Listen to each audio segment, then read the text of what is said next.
Welcome to the Williams-Mullen COVID-19 Comeback Plan video series. My name is Chuck James, and I'm a partner in the Williams-Mullen Litigation Group, where I co-chair both the white collar and investigations practice, as well as the firearms industry group. Today, I'm going to be talking to you about how you can prepare for government inquiries, particularly those that are related to the Payroll Protection Program, but really for any state or federal audit or investigation. I want to talk about how you can mitigate risk by undertaking a series of efforts today that will place your company in the best possible position for the government scrutiny that we know will come. As I tell clients, what will you wish you had done to prepare for the scrutiny? We'll also explore what you can do over the next few minutes. A large part of my practice is assisting clients as they respond to government investigations, leveraging my prior experience as both a state and federal prosecutor to conduct internal investigations and to gather and to potentially produce documents to the government, and finally to advocate for my clients in various enforcement actions.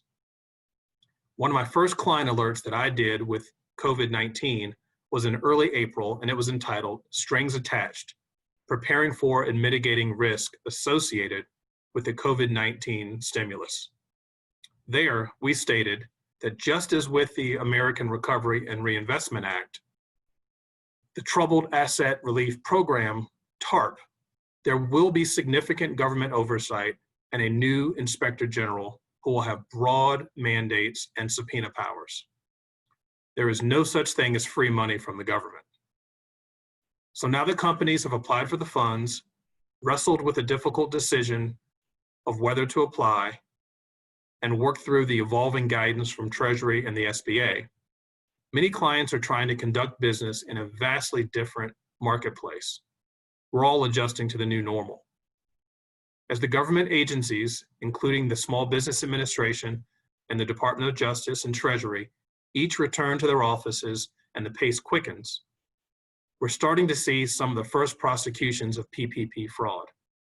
Based on news accounts, there are approximately a dozen such charges across the country, both civil and criminal.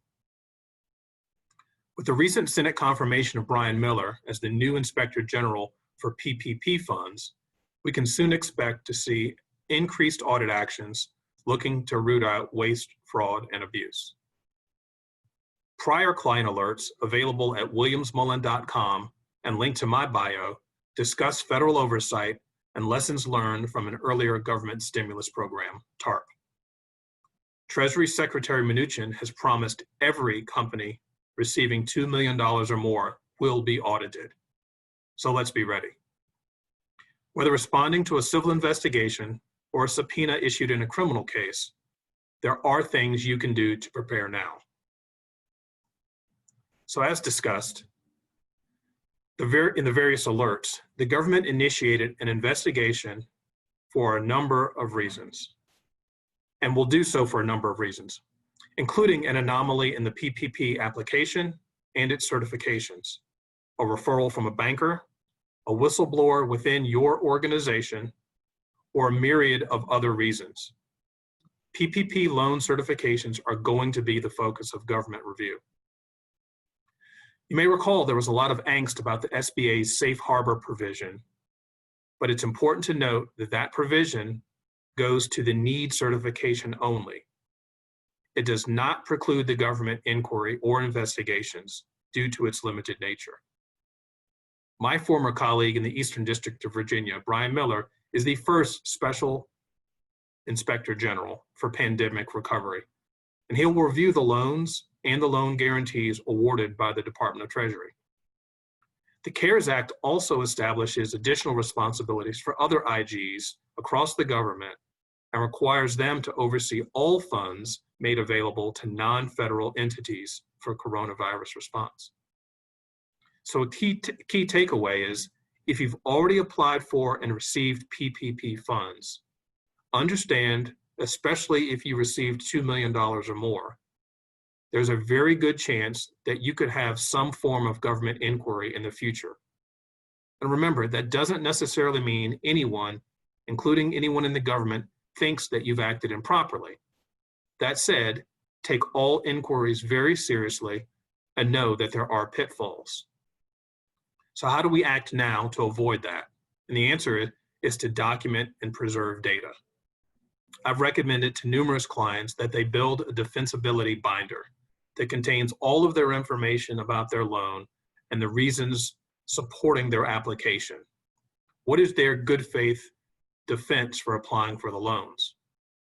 So some of the things that will include for you. One is contemporaneously document and aggregate all the facts that supported your need certification. Contemporaneously document your employees who are on your payroll during the covered period and established the basis for your PPP loan.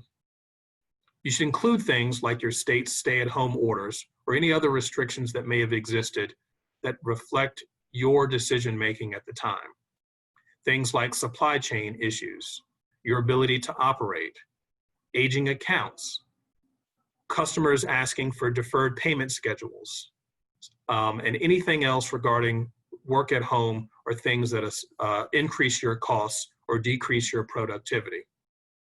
Another thing you'll want to do is to closely track your expenditures of the PPP loan and make sure that you have spent those monies only on approved reasons. You also want to pay close attention to your whistleblower complaints and any hotline calls and monitor those and take them seriously. Those may be a key indicator of concerns from your current or former employees. And finally, prepare for potential press inquiries regarding the receipt and use of those loan proceeds and be able to respond to those. If you can gather the materials we've discussed, apply the loan proceeds properly, and take compliance seriously, you'll be well positioned. Still, the government inquiries will come and we'll be there to help.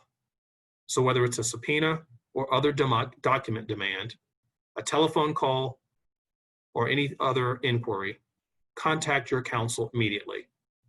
And in the meantime, gather and preserve the data that we've talked about in your defensibility binder. Also, please feel free to visit williamsmullen.com for more ideas and best practices.